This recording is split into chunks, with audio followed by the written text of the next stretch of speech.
This week on FX Guide TV. John Montgomery talks to Patrick Osborne, the head of animation of the award-winning Paperman, about directing his new short film, Feast, for Walt Disney Animation Studios. This and more coming up next. This podcast is brought to you by the new October term at fxphd.com. Once again, we've tried to make a special effort to deliver on the requests of our members, offering new courses in Nuke Studio, Gollum Crowds, V-Ray version 3, and even special access to the upcoming learning editions of Flare and Flame Assist on OS X. Check it all out at fxphd.com. Hello, I'm Angie, and this week we look at the new short film shown before Big Hero 6 from Disney. Feast is the story of one man's love life as seen through the eyes of his best friend, a Boston Terrier called Winston. The story is revealed bite by bite through the meals that they share. John Montgomery brings us this special look at this wonderful, kind of hand-drawn, computer-animated short film.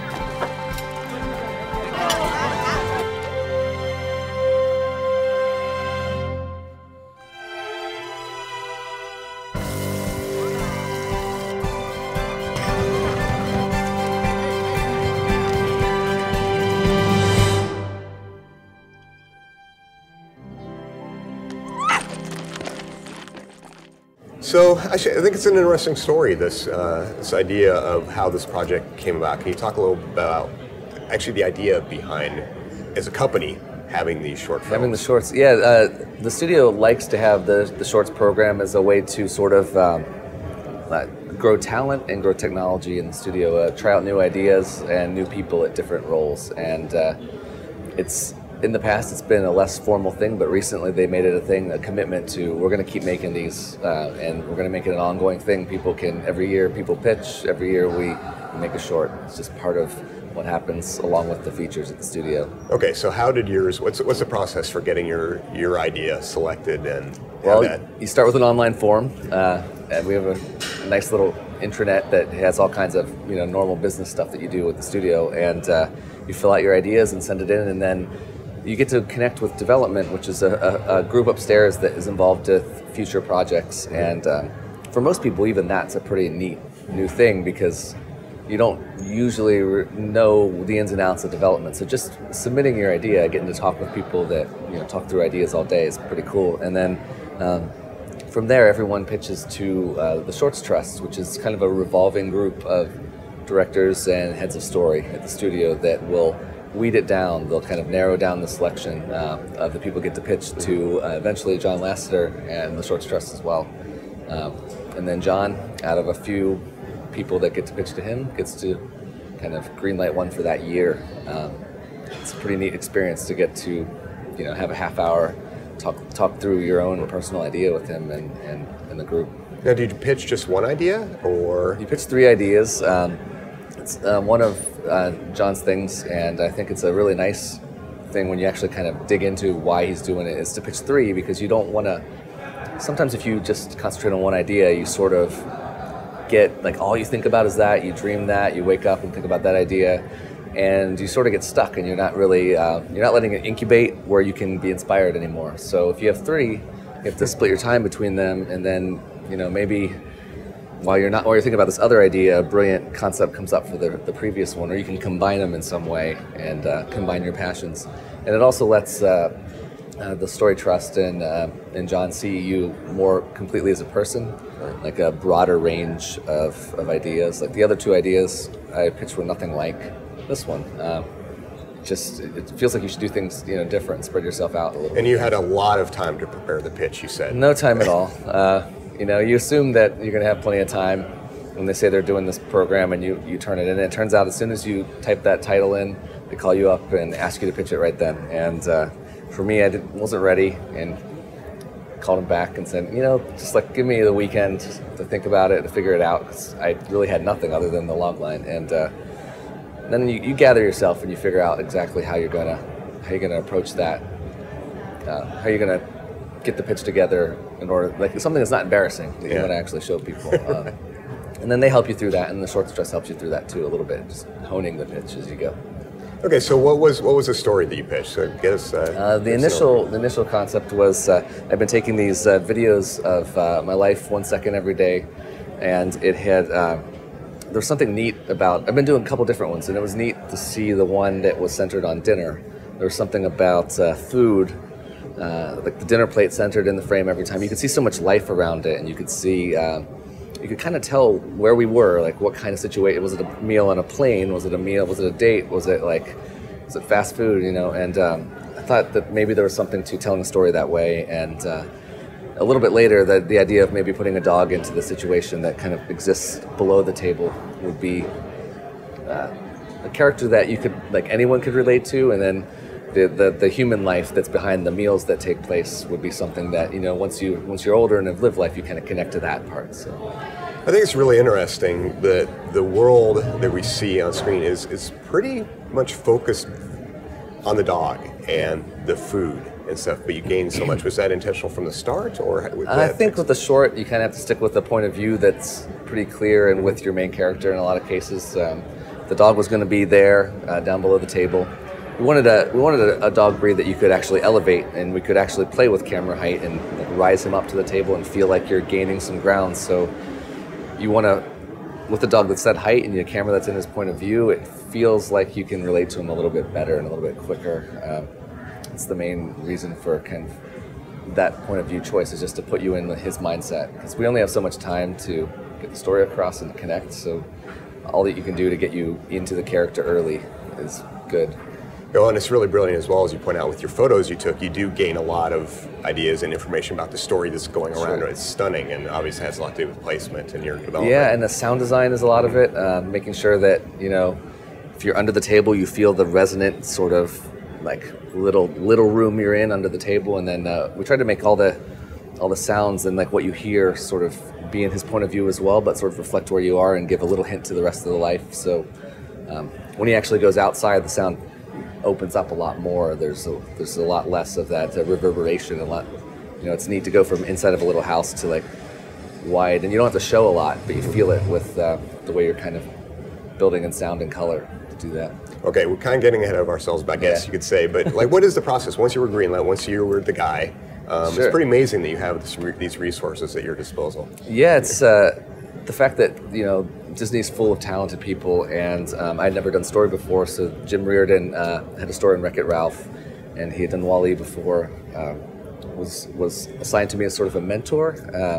I had been pitching to him already, so we had a little bit of a connection on the story. We knew he was, you know, supportive and into it, and it was cool to have him on to help me through that part of the process, because I'd never issued a story artist before, or even been in a story room really and known how to gather ideas. So he was pretty great about showing me how free that process is and how fun it can be, and nerve-wracking as well, because every month you have to put it up and have everybody rip it apart. So it's a satisfying kind of, it's getting better sort of tearing it up. So it's a pretty neat opportunity to have that, and then to have Jeff Turley, one of my favorite artists in the world that I happen to be really good friends with, to come on as production designer and start to, at the same time as we're doing story, he kind of designs the movie up and starts to figure out what it's going to look like. And I kind of just wanted to give him free rein to make it, you know, everything he, you know, all of his taste, all of his great work to be present on screen as much as possible. So you work up story and you work up the look at the same time, hoping that you can hit the ground running when the resources are available, when people are in between shows. So how did you end up with that look? I mean, did you experiment out? Did he experiment a lot? Or? Sure. Well, we have been playing around with using the computer in a little bit of a different way to make images anyway. We have been playing around with just taking images straight out of real-time, like 3D software, just trying to see if we could just create art that way. Paperman and the software we made there, Meander, was kind of a step beyond that a little bit, and then we in making Feast, we kind of wanted to go back to the aesthetic of the real-time stuff that we were doing, but with all the polish and all the finish on it that Paperman and Meander had and allowed, and that we could get out of a robust back end like Disney has. So it's like you want to get that same aesthetic and that same feel, but a super polished, finished look on it as well.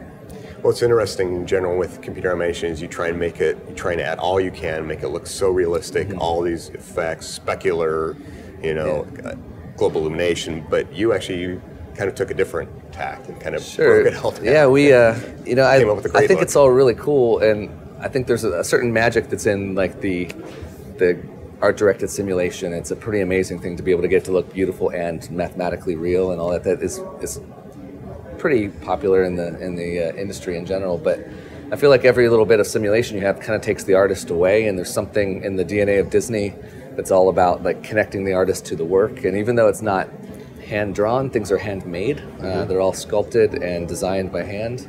I thought that was something that's kind of neat, and so all the real-time stuff was in an effort to make it feel like you're like working at a craft table and just kind of shaping things. And basically, the computer is this amazing organizational tool, and it'll let you design things exactly how you want. So if you have a great production designer guiding it all, that's the difficult part. If you need that to really tell people what those choices are and to help them along in the process. Doing realism is it's difficult in different ways, but at least at that you can always just say make it look real, and it doesn't take that type of guidance, at least to a certain step. The final image still does, of course, but having Jeff needed to be there for every model, for every line, and just to make sure that things were on Well, he design. makes these beautiful frames, and then they have to figure out actually how to make that happen. Well, and those frames were paint-overs of the animation in the first place, so we kind of did it in a way where we do a concept, we do the animation, Jeff would take a day, and a day for, you do about 3 a day probably, but he would take a couple of those frames and paint over them using Photoshop, and doing it in layers that he could then give to the lighter who was using Nuke to use as a guide of how to assemble the shot. And the real trick for the back end then is just how to do it so in motion, so that the motion doesn't mess with what the composition is. There are a couple interesting things regarding that too that you tried to do. Let's start with the look also of especially the lines and the borders. They have kind of this almost painterly brush type edge, and that's hard to do because I could imagine you do something automated and you could just get a bunch of boiling and moves from frame to frame. But yeah, we wanted to make sure that you want to make sure that that edge sticks to the object as much as possible, as if you just had an object and you were moving it around and it wasn't dimensional. The trick is kind of making a few rules, and we decided the rules at the beginning were if it translated, no texture change at all, and if it rotated on the camera plane, no texture change, but the texture would like move with it. But then if it rotated this way, then you would see a little bit of roughness if it rotated in depth, because it is a furry animal, like it makes sense to do that.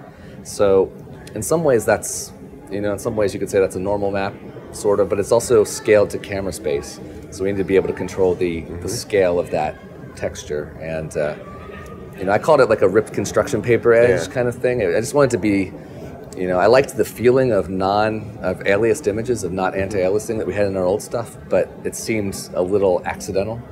And the idea to kind of control that textured edge and that roughness to it seemed like a cool thing to put back into it. And it required, Josh Staub, our VFX soup, spent a couple weeks with his lead lighters figuring out a technique to make that work, where they could scale it and add more or less per shot, per object, depending on like how soft or hard it was, stuff like that. So you ended up effectively like baking in a noise almost into the geometry, so it sticks. So the point of the noise moves with the geometry, so that you don't get that. Yeah, we were basically like taking what a textured brush is in Photoshop, what that texture comes from, that paper texture, and finding ways to make it work in motion and in 3D that were still aesthetically pleasing and not distracting when it comes down to it. Okay, now the overall look though is really interesting because you certainly didn't get it in your render, in your final render. A lot of painstaking work it seems like to get it. Can you walk us through that process?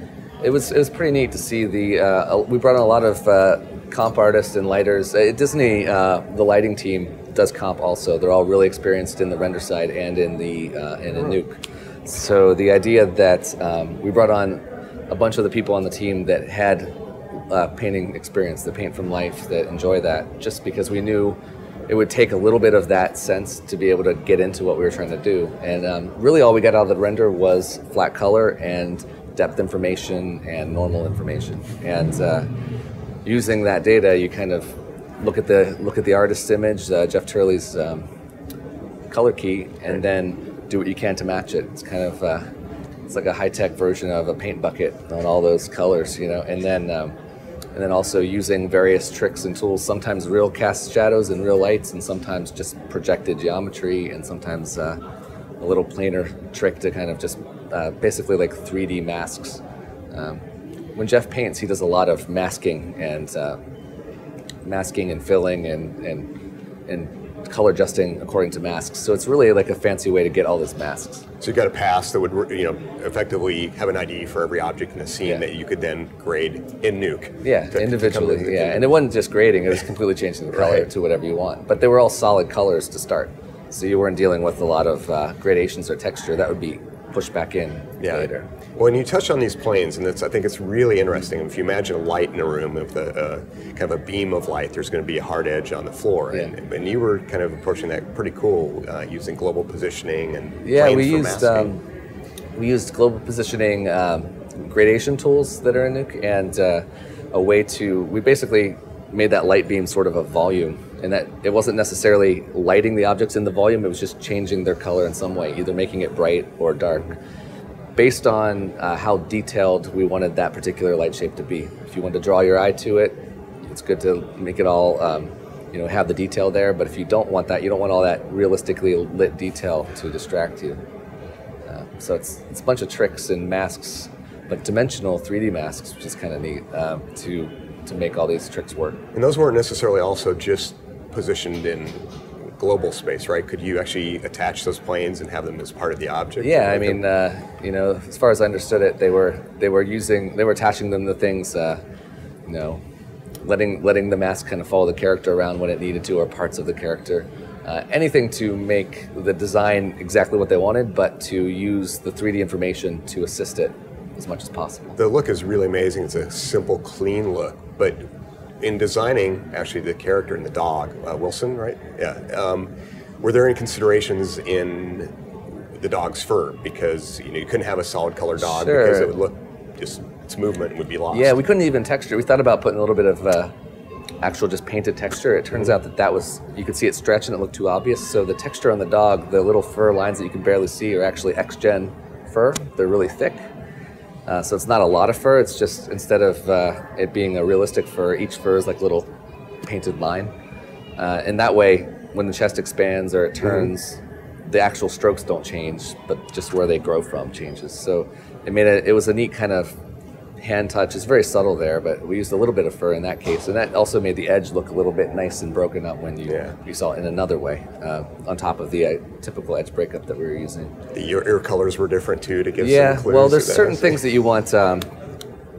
If you paint like a really simple, sort of a really simple fat brush version of the dog, you want it to be iconic enough to understand who it is.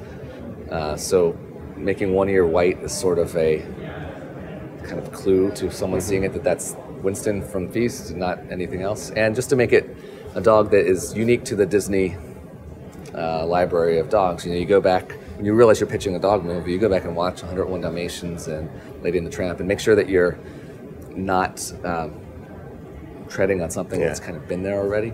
And then we needed a dog that had a black and white pattern just so you could see it turning, because we weren't going to have a lot of that detail in the fur. Right. It worked really well. Now, we talked a lot about, a simple render out of the CG and changing colors in Nuke and painting it effectively. But the environments are incredibly rich, that being said. Talk about the interplay of light was beautiful and particles. Can you talk about that? Yeah, well, the backgrounds are very fully designed, even though they're out of focus and you don't see them. And I see them as much as things in focus in the foreground. And it just felt like you want to put him in a world that feels real and lived in, and the way Jeff paints, it's just like swatches of color, so all the background stuff is really just filled in solid, and if we needed to detail it, we'd paint, and in Nuke just project in little details. So we only built things that were going to be seen and shot, basically. A rough version of the set, parts that weren't seen, but once the details and all that kind of final stuff is what Jeff would actually do that in the painted key, and then the artist would take that layer out of Photoshop, because he did everything separately, and project it back onto the Nuke 3D geometry, and just have it in the scene that way. And then you also a lot of particle effects and light beams and Sure, flares. yeah. So Well, really finish it up. Yeah, the effects department did awesome. Marlon West is a really great 2D effects animator that headed up the effects department in this, and he's been at Disney for a long time doing hand-drawn effects. And him and his team, 2D and 3D artists, kind of split the job between doing some 2D stuff like steam, splashes, splats, and then very designed 3D work that was guided by the 2D artists. So a lot of the stuff like the spaghetti was actually hand animated first, just in harmony, just drawing, and then sort of like targeted to by the effects team in Houdini. And then it's all that was rendered back into this flat kind of look in the end. And when all is said and done, a lot of time that people do adjustments post-processing Nuke is because it's so much faster. Well, probably not the case in your situation. Usually, I think usually yes. The way when I was able to go around and give notes and look at stuff, everything's kind of cached out and separated. So it was very quick to kind of make these calls. The final render out of Nuke, quite a bit longer than our typical renders, because we did a lot more work in composite than in the render itself. But it actually, while we were working with it, it was really interactive, because the artists had set themselves up so rigorously organized that they could very easily adjust various parts, right there in front of you. For me, it was amazing to do that, because walk over and we could just adjust the color and be done.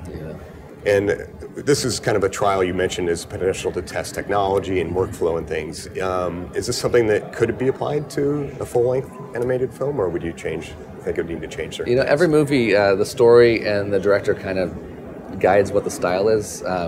We worked in a schedule that is totally normal for the studio, so it's not technically difficult to do this any more than anything else, or I think anything that you're really designing well and being very attentive about every frame takes a certain amount of time, for anyone to do, but it's not impossible. Well, as a fan of your films and also a dog owner who loves his dog, you really did a great job. Sure, thank you. Really nice job. Thanks for taking the time to chat with us. No problem.